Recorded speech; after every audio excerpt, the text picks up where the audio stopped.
코로나19 통합 뉴스룸입니다. 현재 치료 중인 코로나19 위중증 환자는 어제보다 29명이 증가한 275명으로 집계됐습니다.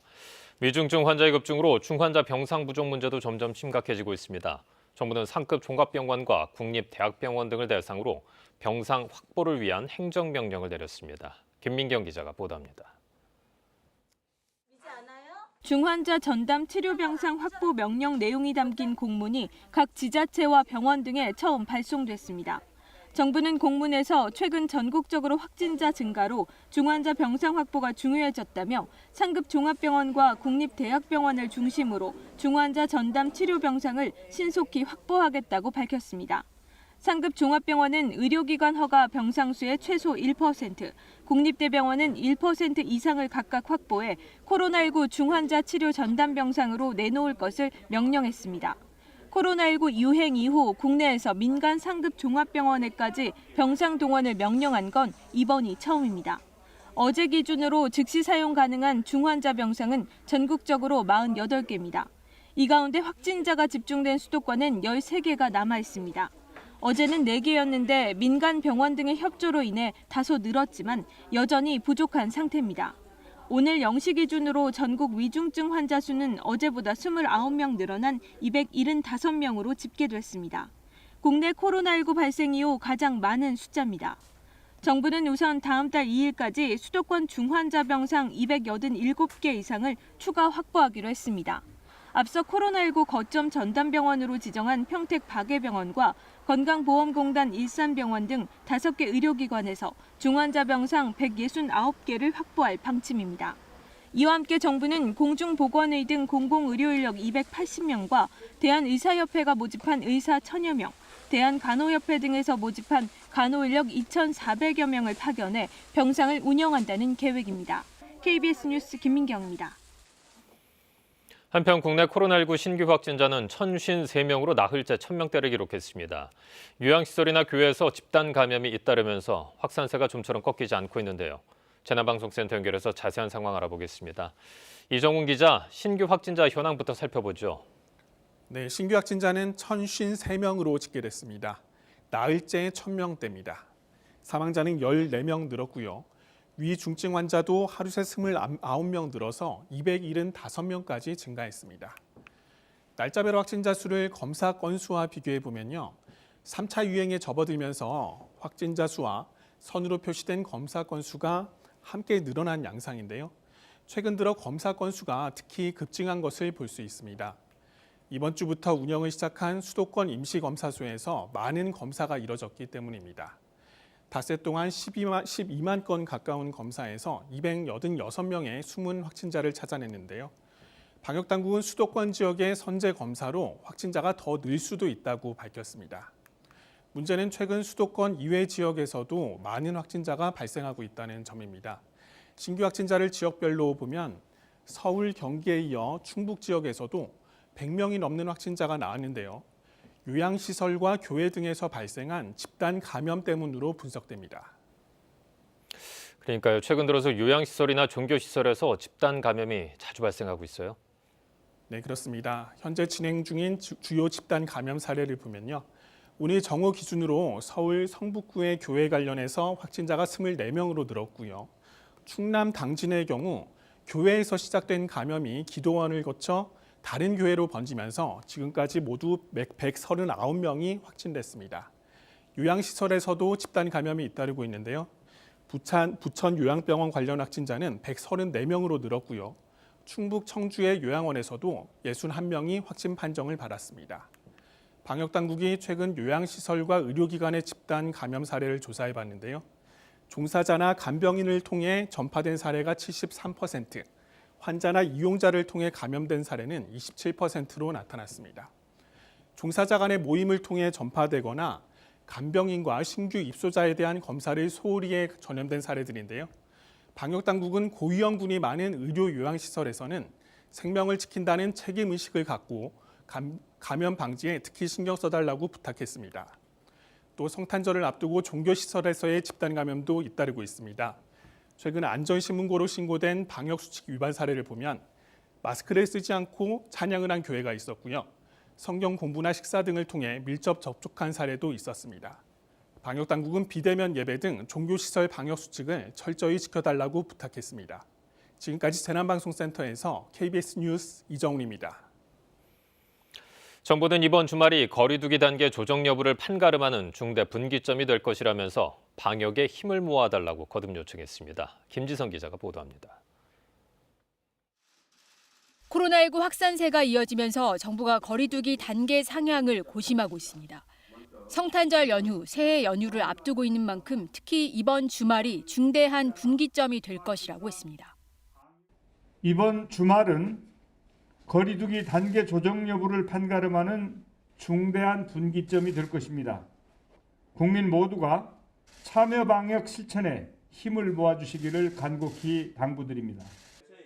정부는 성탄절을 한 주 앞두고 종교시설에서 비롯된 확진자 수가 2주 전에 비해 5배나 늘어난 점을 우려했습니다. 각 종단에선 연말연시 종교 행사를 비대면 온라인으로 전환하고 소규모 모임, 식사 금지 등 방역 수칙을 철저하게 지켜달라고 요청했습니다. 또 최근 스키장 집단 감염에 대해서도 겨울철 레저 시설이 코로나19 확산의 기폭제가 될 수 있다고 지적했습니다. 줄을 서거나 인파가 몰리는 곳이 많아 거리두기가 제대로 지켜지기 어렵고 직원들도 함께 숙식을 해결하는 경우가 많아 감염에 취약한 시설이란 겁니다. 스키장 인근에서 성업 중인 공유 숙소, 이른바 시즌방에 대해서도 감염 위험이 매우 큰 만큼 실효성 있는 방역 대책을 조속히 마련하겠다고 밝혔습니다. 정부는 올해만큼은 서로의 안전을 위해 조용하게 연말을 보내달라. 몸은 멀지만 마음은 더 가까운 연말연시를 보내달라고 거듭 요청했습니다. KBS 뉴스 김지선입니다. 정부는 선제적으로 감염자를 찾아내기 위해서 확산세가 집중된 수도권에 임시 선별검사소를 열어 운영 중입니다. 서울광장에 마련된 임시 선별검사소에 저희 취재진이 나가 있습니다. 연결해보죠. 김비치라 기자, 현재 그곳 상황 어떻습니까? 네, 해가 지면서 줄은 사라졌지만 검사소 운영 후 첫 주말인 만큼 많은 분들이 다녀갔습니다. 영하권의 추위 속에서도 이곳 서울광장에서만 700명이 벌써 검사를 마쳤습니다. 어제까지 닷새간 수도권 선별검사소에서 11만 9천 명이 검사를 받았는데요. 이 중 확진자는 총 286명이 나왔습니다. 첫날 확진자 19명을 시작으로 어제 하루에만 116명이 추가로 확진됐는데요. 검사 건수가 많아질수록 선별검사소에서의 확진자 수도 늘고 있는 상황입니다. 검사소 이용 방법에 대해서 궁금해하시는 분들이 좀 있을 것 같습니다. 주말에도 이용이 가능합니까? 네, 주말에도 검사 계속됩니다. 제가 있는 이곳 서울광장은 평일처럼 오전 9시부터 오후 6시까지 운영이 되는데요. 검사소마다 마감 시간이 조금씩 다르기 때문에 가시기 전에 지자체 홈페이지 확인하셔야겠습니다. 서울 51곳, 경기 70곳, 인천 10곳 이렇게 131곳의 검사소가 있습니다. 증상 유무와 관계없이 무료로 어느 곳에서든 받을 수가 있고 이름을 적지 않아도 전화번호만 제공하면 익명검사 가능합니다. 자, 이번엔 서울과 경기 지역 상황 좀 정리해보죠. 네, 오늘 0시 기준으로 서울 지역 신규 확진자 총 384명입니다. 연일 400명대를 육박하는 수준인데요. 이 집단 감염 사례를 보면요. 구로구 요양병원 관련 10명이 추가로 감염돼 누적 확진자가 31명으로 늘었습니다. 성북구 교회에서도 16일 첫 확진자가 확인된 이후 교인과 지인 9명이 추가로 확진돼 누적 확진자 24명이 됐습니다. 경기도 신규 확진자는 총 264명으로 지난 9일부터 11일 연속 200명 이상인데요. 확진 판정을 받고도 병상을 기다리는 환자가 어제 기준 250명을 넘어섰습니다. 경기도 내 코로나19 치료병상 가동률은 어제 기준으로 86%를 넘어 전날보다 높아졌습니다. 중증 전담병상 46개 가운데 이제 1개만이 남았습니다. 지금까지 서울광장에서 KBS 뉴스 김비치라입니다. 오늘 0시 기준으로 충북에서도 100명이 넘는 확진자가 나왔는데요. 집단 감염이 확인된 요양시설과 병원에 집중됐습니다. 현장에 취재기자 연결하겠습니다. 송국회 기자, 충북 지역 현재 상황 전해주십시오. 네, 집단 감염이 발생한 충북 청주 참사랑 요양원 앞에 나와 있습니다. 이 요양원에서 최근 사흘 동안 61명이 확진 판정을 받았습니다. 특히 어젯밤부터 하루 새 47명이 늘었습니다. 입소자 41명과 요양보호사 6명입니다. 이곳에선 지난 17일 50대 직원이 가장 먼저 확진됐습니다. 이 확진자를 포함해 가족과 입소자 등 11명이 그날 바로 양성으로 확인됐습니다. 이후 근처 병원 등 4곳까지 520여 명이 검사를 받아 모두 61명의 관련 확진자가 확인된 겁니다. 청주시는 이들 가운데 42명은 거동이 불편한 입원 환자였다고 밝혔습니다. 이동 경로가 없어 지역 사회 전파 가능성은 낮은 것으로 보고 있습니다. 아직 정확한 감염 경로는 확인되지 않은 가운데 이 시설은 현재 동일 집단 격리 중입니다. 역시 집단 감염이 확인된 충북 음성 소망병원에서도 밤사이 30명이 추가로 확진 판정을 받아 누적자 수가 36명으로 늘었습니다. 이 병원은 앞서 협력 관계인 충북 괴산 성모병원에서 확진자가 나와 같이 전수검사가 이루어졌습니다. 지난 15일 괴산병원에 다녀온 환자 6명이 먼저 양성 판정을 받았고 이어 확진자가 추가된 겁니다. 방역당국은 평소 환자 교류가 잦았던 음성과 괴산병원 사이에 감염 고리가 있는 건 맞지만 어디가 먼저 감염됐는지 단정할 수는 없다고 밝혔습니다. 이외에 청주, 제천 등에서 14명이 추가로 확진돼 충북의 누적 확진자는 모두 766명으로 늘었습니다. 지금까지 충북 청주에서 KBS 뉴스 송국혜입니다. 이어서 강원도 상황 살펴보겠습니다. 얼마 전엔 스키장을 매개로 한 연쇄 감염이 발생했었는데요. 이번에는 초등학교에서 확진자가 집단으로 발생했습니다. 춘천의 취재기자 연결합니다. 엄기숙 기자, 강원도에서도 연쇄 감염이 이어지고 있군요. 네, 그렇습니다. 오늘 오후 4시를 기준으로 강원도 내에서는 7개 시군에서 모두 48명이 코로나19 확진 판정을 받았습니다. 이 시군별로는요, 동해가 34명으로 가장 많고 횡성이 4명, 홍천과 평창이 각각 3명, 강릉 2명, 춘천과 원주에서 각각 1명씩 나왔습니다. 이렇게 해서 강원도 내 누적 확진자 수는 오늘 944명까지 늘었습니다. 특히 이 가운데 동해시의 상황이 우려스럽습니다. 오늘 발생한 동해 지역의 확진자가 동해 중앙초등학교에서 집중적으로 발생했습니다. 학생 23명과 교직원 2명이 확진 판정을 받았습니다. 이 학교에서 처음 확진자가 나온 것은 이틀 전인 이달 17일이었습니다. 당시 학생 1명과 학교 방역 보조 인력 1명 등 2명이 확진 판정을 받았습니다. 이에 따라서 동해 중앙초등학교 학생과 교직원 전체에 대해 코로나19 진단검사를 했더니 이렇게 환자가 속출한 겁니다. 여기에 검사를 받은 사람 가운데 10여 명에 대해서는 아직 결과가 나오지 않은 상태입니다. 이에 따라서 동해시는 내일 0시부터 사회적 거리두기 2.5단계로 강화합니다. 특히 예방적 진단검사가 시급하다고 보고 모든 동해 시민을 대상으로 코로나19 진단검사를 실시하기로 했습니다. 강원도 교육청도 21일부터는 동해시를 포함한 강원도 내 모든 유치원과 초중고등학교를 전면 원격 수업으로 전환하기로 했습니다. 얼마 전에 평창의 스키장에서 확진자가 많이 발생했었잖아요. 현재 상황은 어떻습니까? 네, 평창 용평 스키장을 중심으로 한 확산세는 지금은 잠시 주춤한 상태입니다. 이 용평 스키장과 직간접적으로 관련돼 있는 확진자 수는 지금까지 18명 정도인 것으로 잠정 집계되고 있습니다. 이 스키장에서는 이달 13일 처음으로 코로나19 확진자가 나왔습니다. 스키장에서 일하는 단기 근로자였습니다. 그 이후 코로나19 진단검사가 확대되면서 임시직 직원들이 추가로 확진 판정을 받았고요. 이어서 이들이 이용했던 PC방, 다시 이 PC방을 이용한 사람 등으로 연쇄 감염이 이뤄졌습니다. 이에 따라서 용평 스키장에 대해서는 현재 거리두기 2.5단계가 적용되고 있고 밤 9시 이후에는 아예 영업이 금지됐습니다. 또 스키장 인근의 평창군 대관령면 지역 주민 6천여 명에 대해서도 코로나19 진단검사가 진행되고 있습니다. 이 검사에서 주민 3명이 확진 판정을 받았습니다. 그런가 하면 강원도 횡성의 한 교회에서도 확진자가 나와 관련자들에 대한 전수검사가 실시됐는데요. 지금까지 4명이 추가로 확진 판정을 받았습니다. 이에 따라 연말연시를 맞아 강원도 내 개신교 교회와 천주교 성당 2,200여 곳 전체에 대해서 특별 방역 실태 점검도 실시됩니다. 지금까지 강원도청에서 KBS 뉴스 엄기숙입니다. 이번엔 전라북도 상황 점검해보죠. 요양원과 교회에 이어서 요양병원에서 또 집단 감염이 발생했습니다. 추가 확산 우려가 커지고 있는데요. 이수진 기자가 취재했습니다. 전북 순창의 한 요양병원입니다. 어제 직원 2명이 코로나19 확진 판정을 받은 가운데 환자와 가족 등 추가 확진자가 10명 넘게 나왔습니다. 확진된 직원이 일해온 같은 층 입원 환자 9명과 직원의 배우자, 동네 주민 2명이 양성 판정을 받았습니다. 방역 당국은 해당 요양병원에 대해 동일 집단 격리 조치를 했습니다. 이와 함께 확진자가 나온 마을에 임시선별 검사소를 설치하고 주민들을 대상으로 감염 여부를 확인하고 있습니다. 집단 감염이 발생한 김제 가나안 요양원은 입소자와 종사자 5명이 추가 확진돼 전체 감염자 수는 80명을 넘어섰습니다.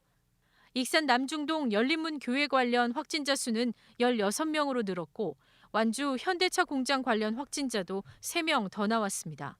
역학적 연관성이 불분명한 환자분들이 많이 발생하고 있는 상황이기 때문에 가벼운 증상이라고 하더라도 감기라든지 다른 증상으로 그냥 치부하시는 것보다는 즉시 검사를 받으셔서 환자 1명이 몇 명을 추가 감염시킬 수 있는지 보여주는 감염 재생산 지수는 1.3으로 여전히 심각한 수준.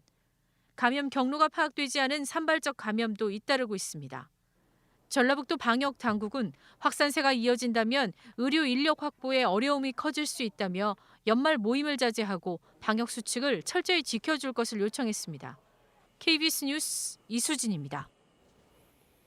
국방부는 오늘 코로나19 확진자가 3명 추가됐다고 밝혔습니다. 추가 확진자는 진해 해군부대 간부 2명과 파주에 있는 육군병사 1명입니다. 국방부는 해군 간부 2명의 경우 부대 내 확진자 발생에 따른 전수검사에서 양성 판정을 받았고 육군병사 1명도 부대 내 확진자가 나와 격리 중 증상이 발현돼 검사 결과 확진자로 분류됐다고 밝혔습니다. 국방부는 또 오늘부터 303병상 규모의 국군 대구병원을 감염병 전담병원으로 전환해 임무를 시작한다고 밝혔습니다. 정부는 사회적 거리두기 3단계 상향 여부와 관련해 필요할 경우엔 과감하게 결단을 내리겠지만 일단 현재 강화된 거리두기 단계에서 유행을 차단하는 것이 최우선 목표라고 강조했습니다. 한편으로는 3단계 격상에 대비해 세부 시행 방안을 마련 중인데요. 김세희 기자가 보도합니다. 최근 일주일간 하루 평균 확진자는 약 934명입니다. 확진자 증가 규모만 보면 3단계 상향 기준에 해당합니다. 여기에 방역 통제 역량, 중환자 치료 역량 등이 함께 고려됩니다. 정부는 3단계로 올릴 경우를 대비해 세부안을 마련 중입니다. 3단계에선 생필품, 의약품 구매를 제외한 상점이나 영화관, 결혼식장, 미용실, PC방 등 모든 다중이용 시설의 영업이 중단됩니다. 소형마트나 편의점의 영업은 허용되지만 입장 인원은 제한될 것으로 보입니다. 대형마트는 원래 영업이 금지되지만 생필품 구매에 한해 허용하는 방안이 추진 중입니다. 식당과 카페는 포장과 배달만 가능하고 시간에 상관없이 매장 안 음식 섭취를 금지하는 안을 논의 중입니다. 이렇게 되면 전국 203만 개 다중이용 시설의 영업이 제한되거나 금지됩니다. 결혼식 등 각종 모임과 행사도 현실적으로 불가능해집니다. 당초 3단계 시 10명 이상 모임과 행사가 금지인데 5명으로 강화될 전망입니다. 이 서민층의 경제적 피해를 야기시키면서 감염 확산을 차단하는 것보다는 현재 2단계에서 국민들과 정부가 힘을 합심하여 유행을 차단하는 것이 최선입니다. 정부는 3단계 격상이 필요할 경우 신속하고 과감하게 결정하겠다는 입장입니다. 다만 국민들이 공감할 수 있도록 치밀하게 준비하고 충분히 예고하겠다고 밝혔습니다. 국민의 호응과 참여 없이는 거리두기 자체가 공허한 조치인 만큼 사회적 공감대가 충분히 확보되어야 합니다.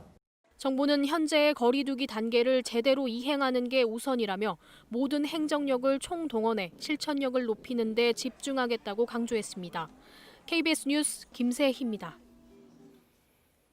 미국, 영국 등의 코로나19 백신 접종 소식에 우리만 너무 늦게 이루어지는 건 아닌지 걱정도 되는 게 사실인데요.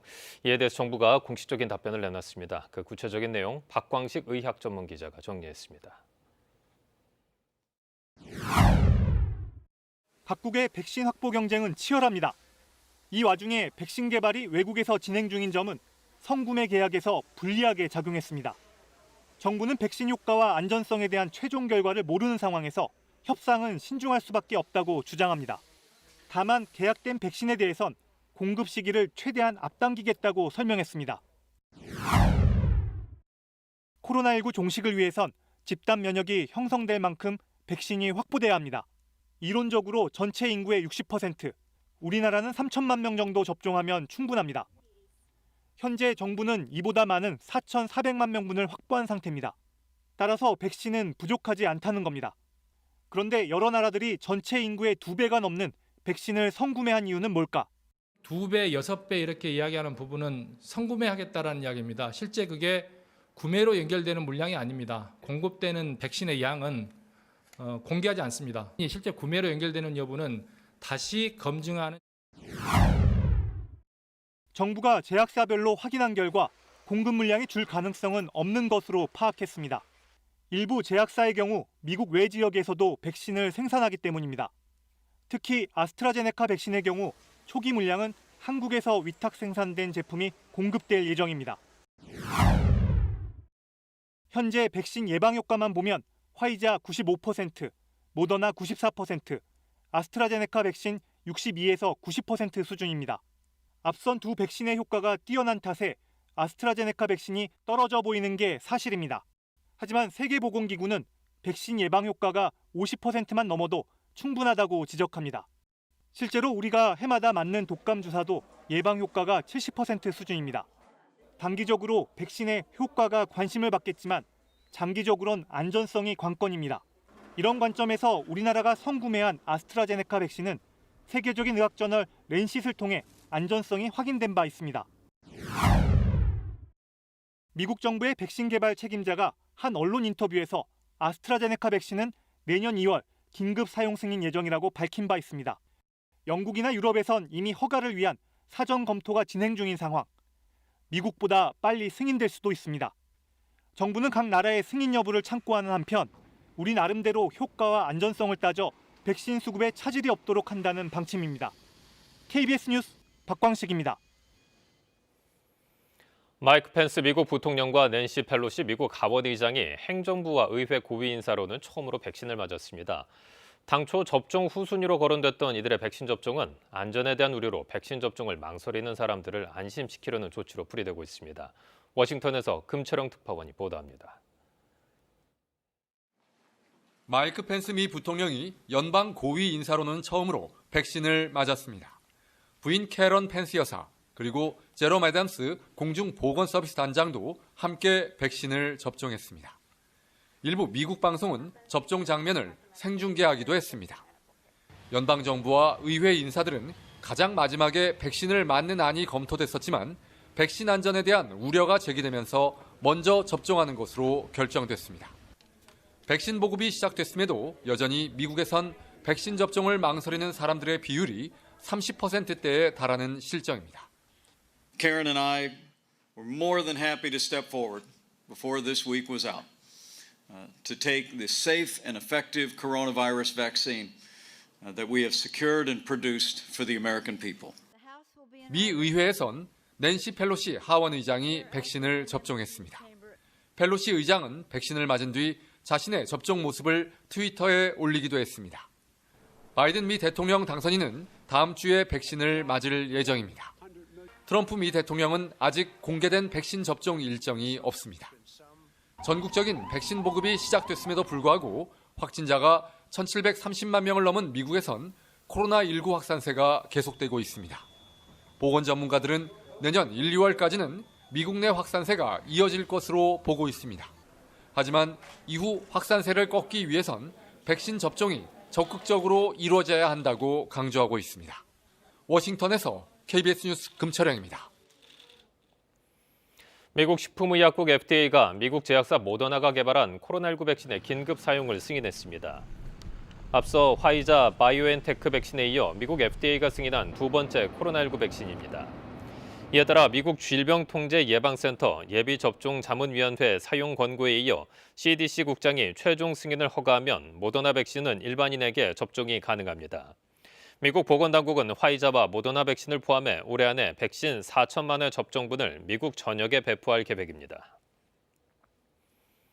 인도의 코로나19 누적 확진자 수가 미국에 이어 세계에서 두 번째로 1,000만 명을 넘어섰습니다. 인도 보건가족복지부는 오늘 기준으로 인도의 누적 확진자 수가 14,599명을 기록했다고 밝혔습니다. 지난 1월 30일 남부 케랄라주에서 인도에서 처음 양성 환자가 나온 뒤 324일 만입니다. 앞서 미국은 지난달 초 누적 확진자 수 1,000만 명을 돌파했으며 이후에도 하루 20만 명 안팎의 감염자가 발생하면서 현재 1,788만 명으로 늘었습니다. 바깥 공기가 많이 차갑죠. 북서쪽에서 밀려온 찬 공기의 영향으로 주말인 오늘 한파가 찾아왔습니다. 한파특보가 발효 중인 지역들인데요. 경기 북부와 강원 영서, 충북 북부와 경북 내륙 지역에는 한파 경보가 내려져 있고요. 그 밖에 내륙과 산간 지역에는 한파 주의보가 내려져 있습니다. 한파 경보가 발효 중인 지역들은 내일 아침도 영하 15도 안팎의 강추위가 찾아올 것으로 예상되고요. 이번 추위는 주말을 지나면서 서서히 누그러질 것으로 예상됩니다. 현재 위성 영상입니다. 찬 대륙 고기압의 영향으로 오늘도 대체로 맑은 날씨가 이어지고 있는 가운데 서해상에 만들어진 구름대의 영향으로 현재 서해안과 제주 지역은 구름 많은 날씨를 보이고 있습니다. 오늘 밤까지 일부 서해안과 제주 지역은 눈이 날리거나 눈이 조금 쌓일 수가 있겠는데요. 서해안 지역을 중심으로는 1cm 안팎, 제주 산간 지역에는 최고 5cm가량의 눈이 내려 쌓일 것으로 예상됩니다. 내일도 대체로 맑은 날씨가 이어지는 가운데 동쪽 지역은 서쪽과 달리 건조한 날씨가 이어지겠습니다. 산불 등 화재에 각별히 유의하셔야겠고요. 서쪽 지역은 교통안전에 각별히 유의하셔야겠습니다. 내일 아침 기온도 오늘과 비슷하거나 조금 높겠습니다. 철원의 아침 기온이 영하 16도, 춘천 영하 15도 예상되고요. 서울 영하 7도, 부산이 영하 2도로 출발하겠습니다. 낮 기온은 오늘보다 좀 더 높게 오르겠습니다. 대부분 영상권에 들겠는데요. 서울이 영상 1도, 대전 4도, 대구 5도, 여수 7도로 예상됩니다. 물결은 대부분의 먼바다에서 높게 일 것으로 예상됩니다. 제주 남쪽 먼바다의 물결이 최고 4m로 거세게 일겠습니다. 당분간 대체로 맑은 날씨가 이어지겠습니다. 기온이 점차 오르면서 주 중반에는 영상권에 들겠고요. 크리스마스 이브인 목요일에는 전국 대부분 지역에 눈이나 비가 내릴 것으로 예상됩니다. 성탄절 다시 추위가 찾아오면서 서울의 아침 기온이 영하 6도까지 떨어지겠습니다. 건강관리 잘하셔야겠습니다. 날씨였습니다. 코로나19 통합 뉴스룸을 마칩니다. 고맙습니다.